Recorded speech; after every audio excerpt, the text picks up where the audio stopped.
Siz bir balаны urup ketip, avalkısı Kuday Taala, ekinçisi erteң менен men kelsem esine kelbey жаткан экен больницада.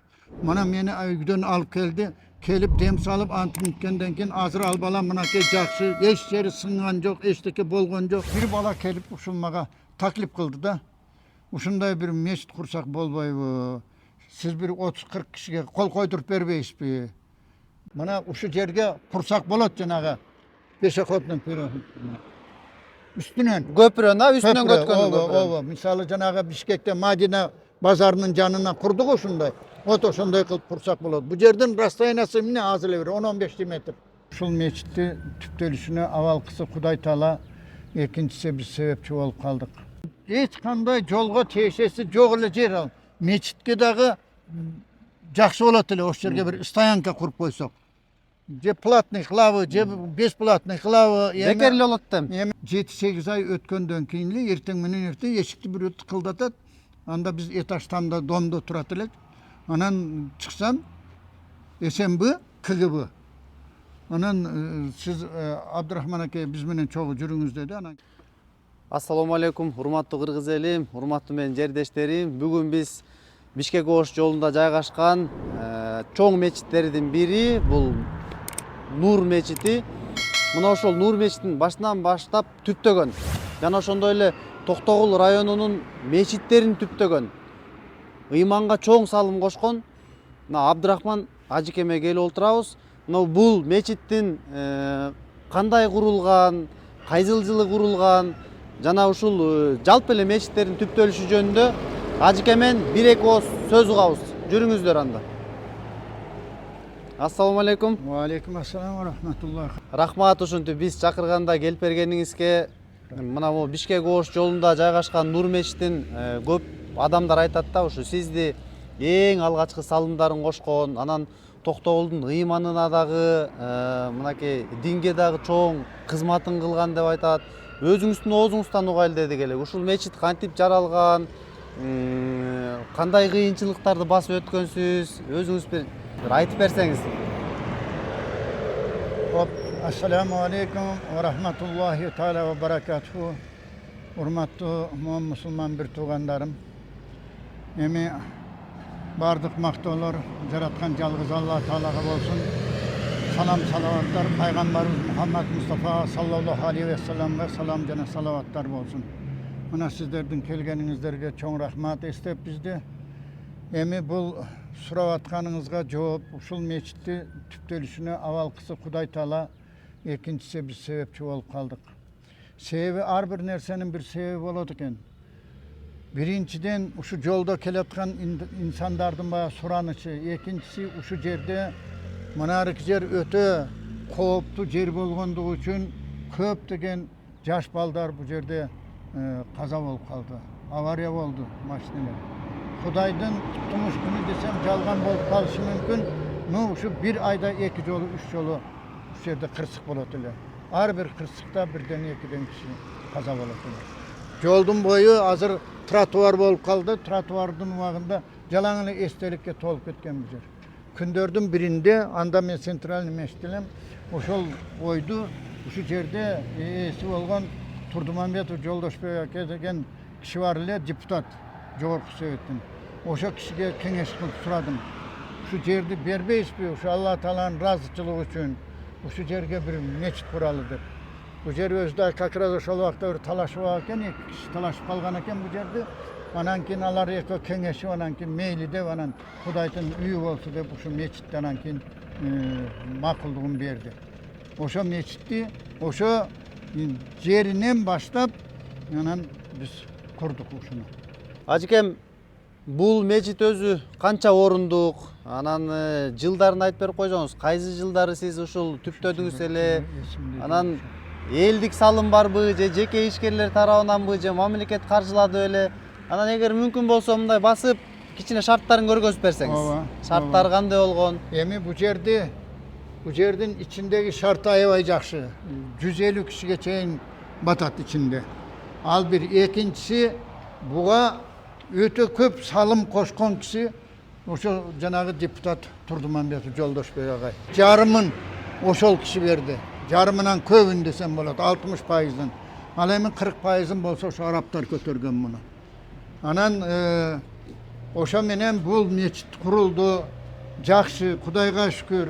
Adamlar ayabay razı oldu. Ayrıca joloçular mına hareket yer bolsa ujura dep koyat. Gede mına uşul kiçinekey kabinet davatçılardan özünçe otura turgan jaylары bular. Jatakanası. Mına hareket yerde bolsa bul жылытуучу жайы бул чөплүү пола ичи өтө условиясы аябай жакшы. Мына ареке болсо каптерка бул. Мына ареке буга майда чүйдөлөрдү коёт, азык түлүктөрүн. Мына арекелери болсо очок почоктору бар, ашканасы бар. Мына арекенин ичинде мынакей. Демек даватка келгендерге бардык шарттар дагы бар экен да. Бул жерде жылуу суу, суuk суу мынакей даратала турган жайы бар мынакей için. Эгерде көрөм десеңер анда эле ачып берем. Анан мына ареке болсо жаңы буягы мынакей жаңы ажаткана дагы курулду буякта. Мына Кудай буйрса иншалла мынакей жакшы. Мына ушундан буягына чейин кенен. Ажыкем, бул мечитти сиз куруп атканда буга чейин центральный мечитте, Борбордук мечитте жүрүп турсуз. Айтсаңыз, эмне себептерден бул идея келип чыкты сизге? Же ошол элдин талабы көбөйүп баштадыбы? Же сиз жакшы бир сооп чогултайын дедиңизби? Ушул жөнүндө айтып берсеңиз. 85-жылы келдим мен Токтогулга, Атбаш районунан. Ушу келгенде бу жерде мечит жок экен. Ар кайсы үйлөрдө намаз окулат экен. Анан күндөрдүн биринде 1-2 жыл өткөндөн кийин ушу бир бала келип ушул мага таклип кылды да. Ушундай бир мечит курсак болбойбу? Сиз бир 30-40 кишиге кол койдуруп бербейсизби? Менин ошо Москвада тааныштарым бар. Муфти менин таанышым. Өзүм Ленинградда найып имам болуп иштейм. Намаз окуйн десем жер жок экен. Ушу элдерден сурасам, ушу сиз намаз окуган киши экенсиз, жаш бала деп, анан сизди көрсөттү дегенден ошо келдим деди.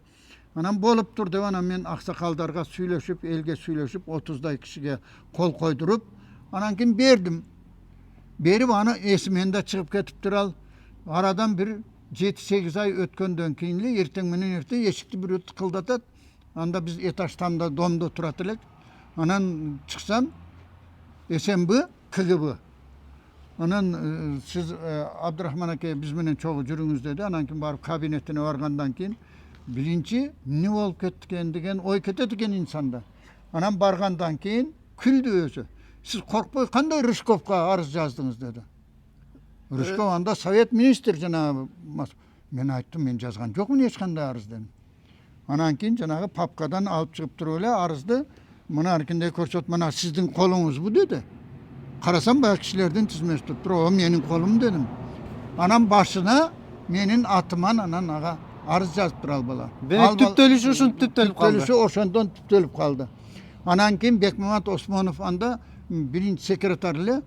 Анан кийин Катя менен архитектор менен Табыш деген бала бар эле, экөөнү чакырып, анан кийин айтты. Мына проектисин чечиңер, кандай болсо мына ушуга жардам бересиңер деп, анан ошону с нуля өзүм баштадым. Демек ошол Бекмамат Осмоновдун да чоң салымы бар экен. Аябай чоң салымы бар. Бул жерде жалгыз эле Бекмамат Осмонов эмес, Бекмамат Осмоновдун совети менен бул Түлөбердиев деген Минэнерго бар болчу. Министр, энергия министри. Ошонун атасы өтүп кеткенде мен бу жерден 13 адамды, аксакалдарды Токтогулдан, бизден депутат болчу ал киши. Биздин жогорку советке.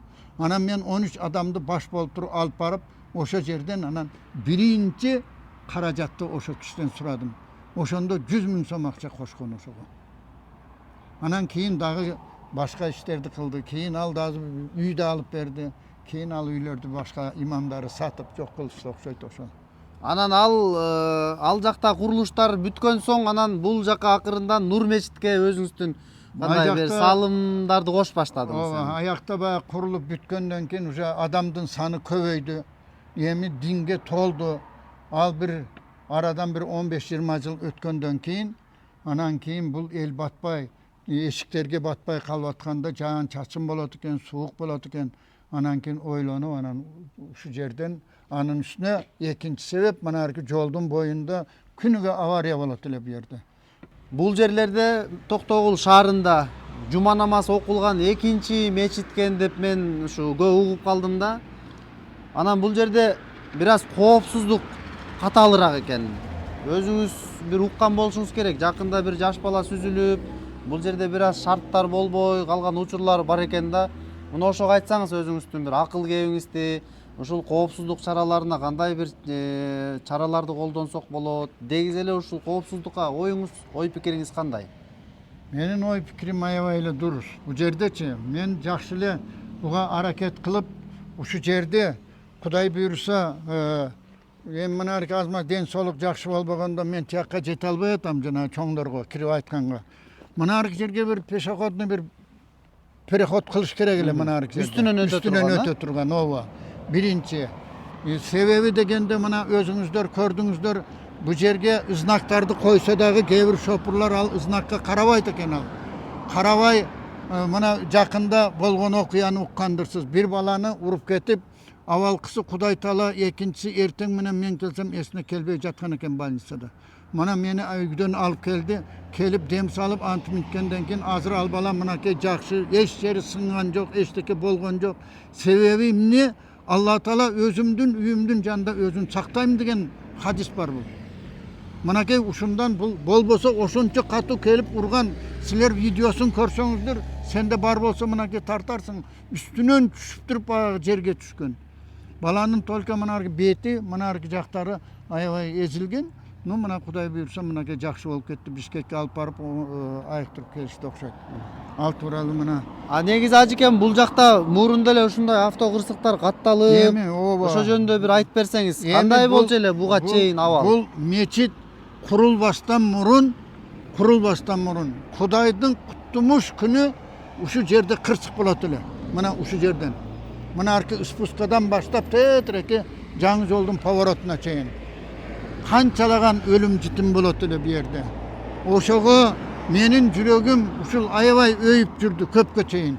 Анан Кудай Таала эген ушул насип кылды. Наркы мечитке адамдар толгондон кийин анан ушу жерге мынарки мечит курууну мен ойлондум да. Себеби Алла Таала өзүнүн үйүнүн жайында өзүн сактайм деген жер бар да.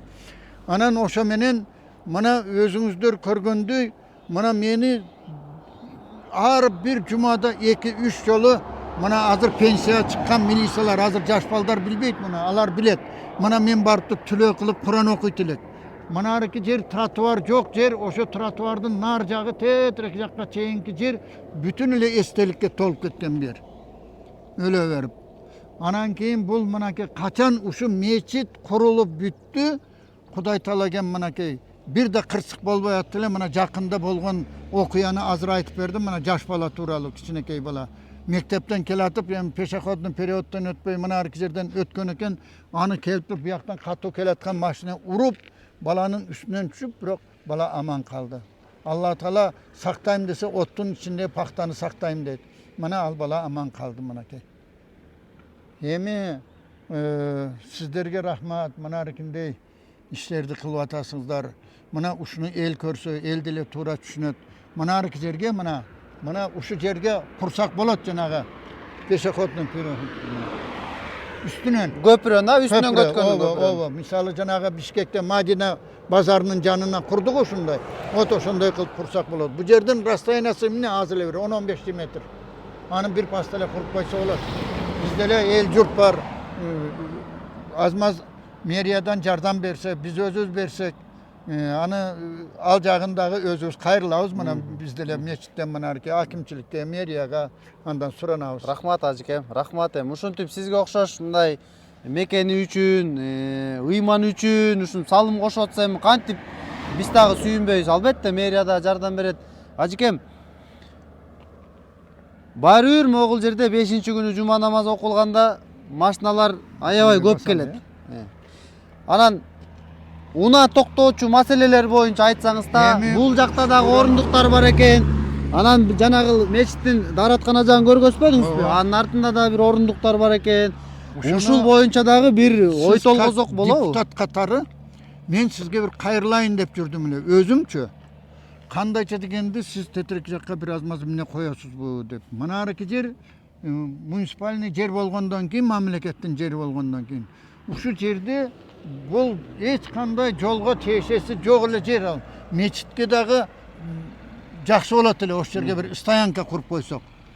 Же платный кылабы, же бесплатный кылабы. Бекер эле болот дем. Эми вот ошондой стоянка. Анан мынаркы мечитибиздин нар жанында дагы токтото турган жайлар бар. Бу жерге мына биз рухсат бербейбиз. Эгерде ошол курулуп калса, бу Буну алдына койбойбуз, коюлбай калат бу жерге. Аны биз рухсат бербейбиз. Бу жерге запрещенный знактарды койдуртуп коебуз мынаркындай. Бу жерге машина койгонго болбойт деп.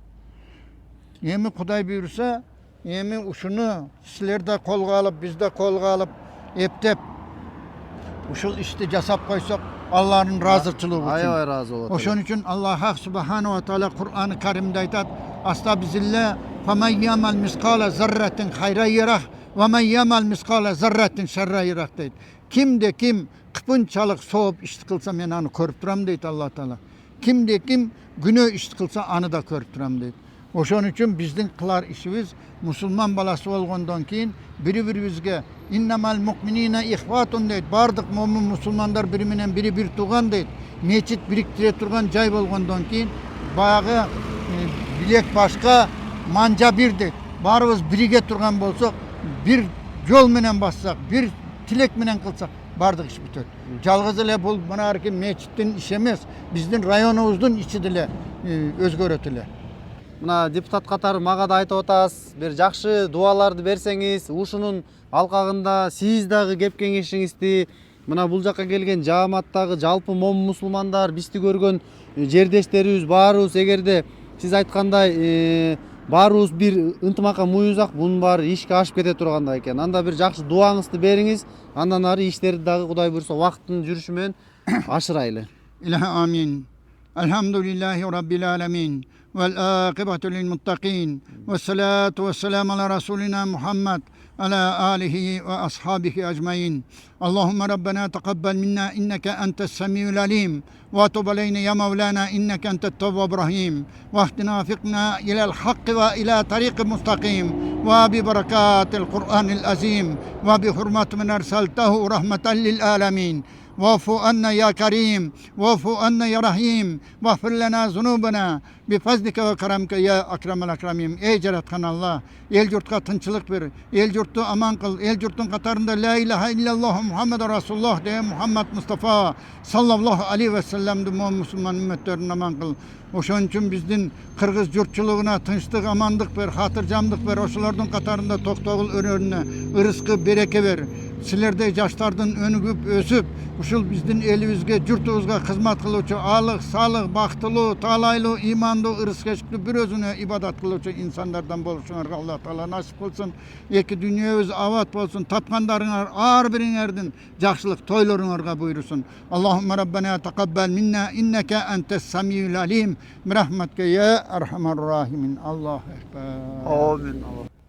Урматтуу кыргыз элим, урматтуу менин каналымдын катталуучулары, өзүңүздөр көрдүңүздөр, бир гана мэрия, бир гана депутаттар эмес, жада калса Нур мечитин эң негиздөөчүсү өзүнүн да ой тилектерин, өзүнүн да кеп кеңештерин айтты, жана ошондой эле бардык момун мусулмандардын деле жүрөгүн өйгөн ушундай иш-чаралар бар. Мына коопсуздук чараларын бирге көрсөк болот деп өздөрүнүн ош ой тилектерин айтып атат. Бул аябай кубандырат. Сиздер болсо менин каналыма катталыңыздар, ой пикириңиздер калтырыңыздар. Коопсуздук чараларын бирге кантип жеңсек болот? Мынакей бул жерге асма жол көпүрөлөрдү деле курсак болот экен. Бул жака дагы унаа токтоочу жайларды уюштурсак болот экен. Сөзсүз видеолорго көз салып туруңуздар. Биз мындан ары дагы мэрияга сунуштарды беребиз, аракеттер кылабыз. Сиздер менен кийинки көрүшкөнгө чейин аман туруңуздар.